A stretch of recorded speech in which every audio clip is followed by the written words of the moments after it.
Olá, eu sou o Luís Branco e esta é a edição de 20 de março do podcast quinzenal de notícias canábicas em português. O 4 e 20 sai nos dias 4 e 20 de cada mês no esquerda.net e na tua aplicação de podcasts.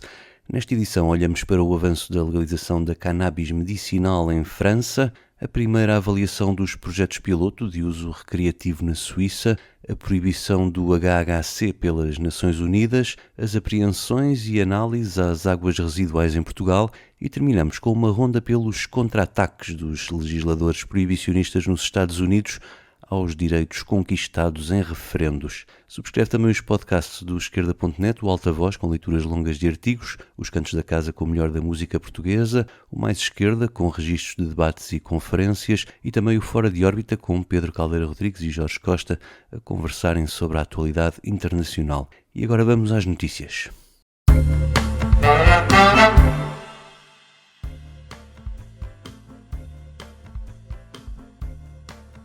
A França deu esta semana um grande passo no caminho para a regulação do uso medicinal de cannabis. O governo enviou à Comissão Europeia 3 projetos de legislação sobre a matéria para consulta de Bruxelas. Ao contrário de outros países, o governo francês continua a recusar permitir o uso de flores secas de cannabis, argumentando que isso iria criar confusão com o uso recreativo. Mas sugere em vez disso que possam ser receitadas essas flores, desde que incluídas num cartucho de vaporização unidose, inviolável e não recarregável.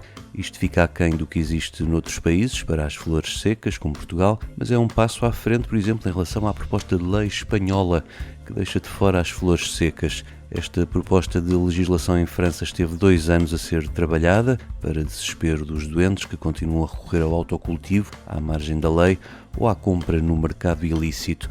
Agora a Comissão e os restantes Estados-membros da União Europeia terão 3 meses para se pronunciar. Caso haja objeções, a França deverá responder noutro prazo de 3 meses. Mesmo que a lei seja finalmente aprovada, segue-se o processo de autorização dos medicamentos à base de cannabis, o que deve afastar a hipótese de o acesso ser uma realidade ainda este ano.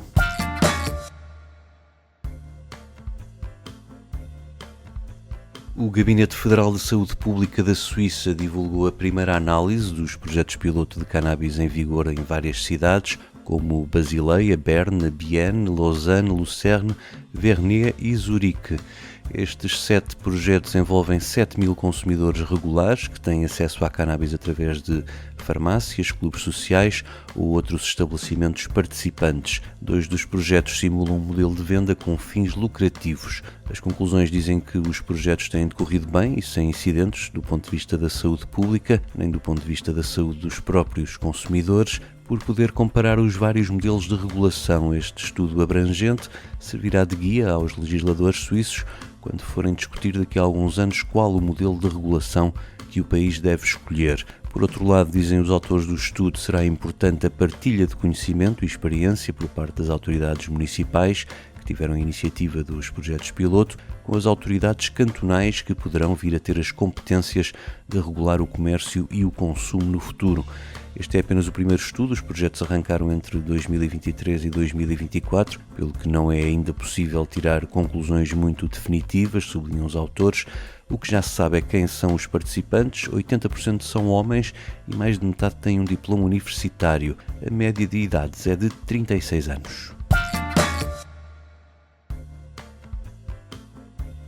O uso recreativo do canabinoide semissintético hexahidrocannabinol, mais conhecido por HHC, vai passar a ser proibido internacionalmente. A decisão foi tomada pela Comissão de Estupefacientes das Nações Unidas ao decidir inscrevê-la na tabela 2, ou seja, de uso proibido para fins não medicinais. Foi uma decisão quase unânime, mas com uma abstenção que surpreendeu a dos Estados Unidos, que alegaram que o cânhamo já é regulamentado pelas leis federais. O HHC tem ganho terreno no mercado europeu ao assumir-se como uma alternativa legal à cannabis nas lojas que vendem produtos com canabidiol ou CBD. A Organização Mundial de Saúde tinha recomendado a sua proibição por ser um risco para a saúde pública e não ter uso medicinal conhecido. A falta de estudos científicos sobre o HHC serve aqui de argumento quer para defensores, quer para opositores da proibição. Países como a República Checa são mais prudentes e opõem-se à proibição imediata do HHC. com a nova lei para as substâncias psicomodulativas a colocar este canabinoide num período de avaliação de 2 anos.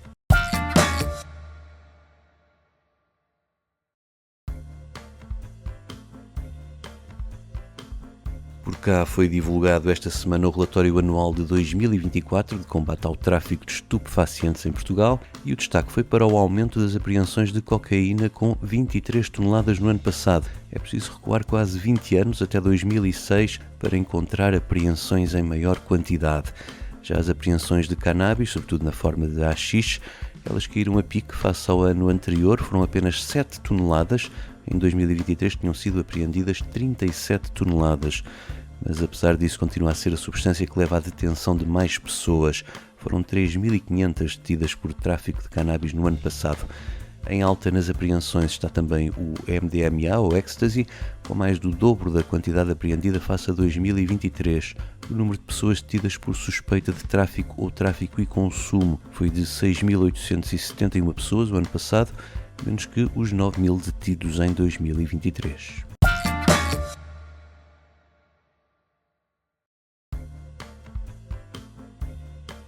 Também esta semana foram divulgados os números das análises da Agência da União Europeia sobre drogas às águas residuais de quase 130 cidades europeias. Em Portugal, estas análises fizeram-se no Porto, em Lisboa e em Almada. Nestas cidades, as substâncias mais presentes nas águas residuais continuam a ser, por esta ordem, a cannabis, o MDMA, o Ecstasy e a cocaína, enquanto que as anfetaminas e metanfetaminas apresentam valores muito reduzidos. Em comparação com 2023, o destaque das análises feitas no ano passado vai para o aumento da presença do Ecstasy nas águas captadas nas hectares das 3 cidades, colocando-as ao nível das cidades belgas, checas e neerlandesas no topo dessa lista. Já a cannabis continua a ser a mais detectada, com diminuição no Porto e aumento em Lisboa e Almada.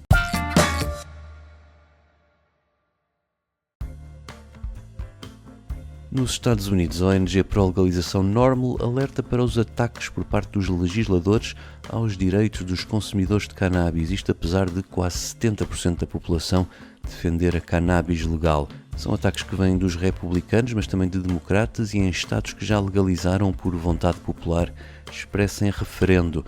Esta organização diz que o lobby proibicionista mudou de tática e já desistiu de conseguir convencer a maioria das pessoas, optando agora por conseguir o seu objetivo passando por cima da opinião da maioria. Foi o que aconteceu este ano no Dakota do Sul, com congressistas republicanos a tentarem revogar a lei de acesso à cannabis medicinal, que teve o voto favorável de 70% do eleitorado daquele estado. Esta tentativa foi derrotada por apenas um voto dos congressistas do Dakota do Sul. Também no Nebraska está em debate uma lei semelhante, com o Procurador-Geral do Estado, também ele republicano, a apelar aos deputados para ignorarem o resultado do referendo. Já no Ohio, os senadores republicanos conseguiram aprovar uma lei que contraria vários pontos da legalização aprovada por referendo em 2023, criando agora mais limites ao autocultivo, tetos na potência do THC ou criando novos crimes para os adultos que partilhem cannabis entre si ou que comprem produtos canábicos legalmente fora daquele estado. E também no Texas, onde várias cidades, incluindo Dallas, aprovaram em referendo a descriminalização da posse de cannabis, as autoridades municipais estão agora a ser processadas pelo Procurador-Geral republicano Ken Paxton, e algumas já cederam à pressão do Procurador para ignorarem a vontade da maioria dos eleitores e assim evitarem a litigação nos tribunais. Ainda mais longe foram os congressistas do Idaho, que aprovaram uma resolução a dar a si mesmos a autoridade exclusiva para decidir políticas sobre cannabis, proibindo assim na prática qualquer futuro referendo. Isto aconteceu depois de o governador republicano Brad Little ter decretado penas mínimas obrigatórias para a posse de pequenas quantidades da planta. Mas a NORML diz que não são só os republicanos a criar obstáculos à cannabis legal. Em Nova Jersey, o governador democrata Phil Murphy quer quintuplicar alguns impostos sobre a cannabis e no Maryland há uma proposta para duplicar o imposto sobre as vendas, apesar dos alertas para uma eventual fuga dos consumidores de volta para o mercado ilegal. E assim termina mais uma edição do 4:20 no YouTube. Se quiserem ouvir música, subscrevam numa plataforma de podcasts. Eu volto no dia 4. Até lá.